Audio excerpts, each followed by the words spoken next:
Jimmy produced Beggar's Banquet, Let It Bleed, Sticky Fingers, every Stones record through Goat's Head Soup in 1973, the backbone stuff.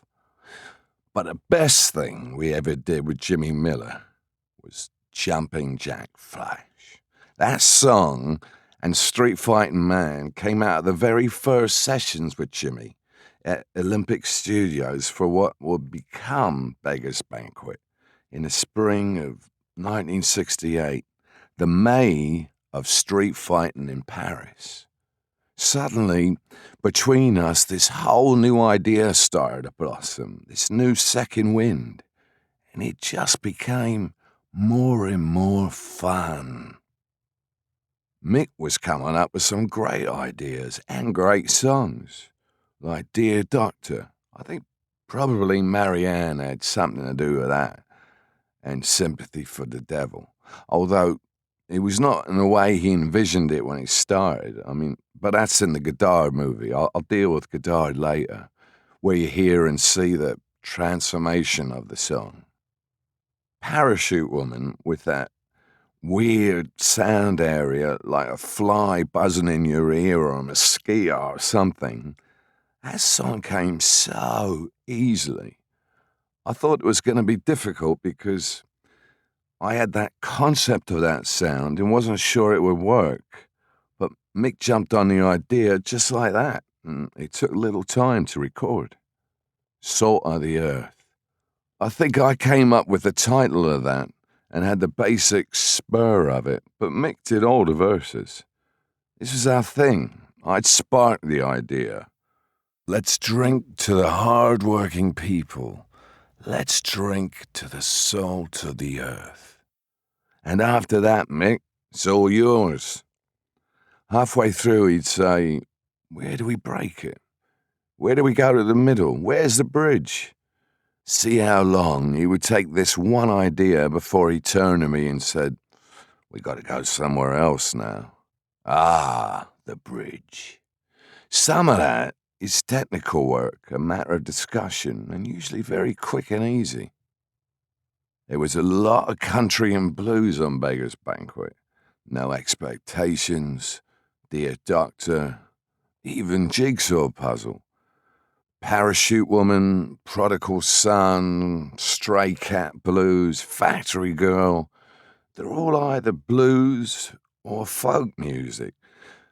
By then, we were thinking, hey, give us a good song. We can do it. We've got the sound, and we know we can find it one way or another if we've got the song. And we'll chase the damn thing all around the room up to the ceiling. We know we've got it, and we'll lock onto it and find it. I don't know what it was in this period that worked so well. Maybe timing. We had barely explored the stuff where we come from or that had turned us on. The Dear Doctors and country hunks in Love in Vain, well, they were in a way catch-up, things we had to do. The mixture of black and white American music had plenty of space in it to be explored. We also knew that the Stones fans were digging it, and there were an awful lot of them by then. Without thinking about it, we knew that they'd love it. All we've got to do is what we want to do, and they're gonna love it. That's what we're about. Because if we love it, a certain thing comes across from it. They were damn good songs.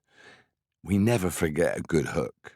We've never let one go when we found it. I think I can talk for the Stones most of the time, and we didn't care what they wanted out there. That was one of the charms of the Stones. And the rock and roll stuff that we did come out with on Beggar's Banquet was enough. You can't say, apart from Sympathy or Street Fighting Man, that is rock and roll on Beggar's Banquet at all.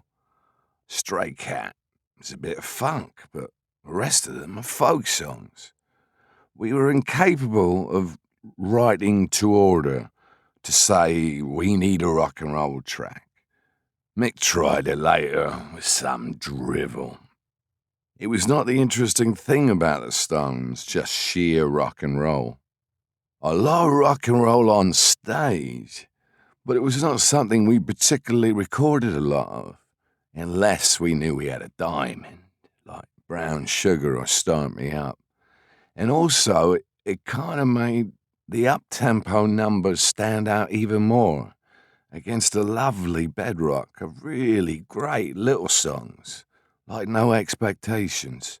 I mean, the body of work was not a smashy between the eyes. This was not heavy metal. This was music.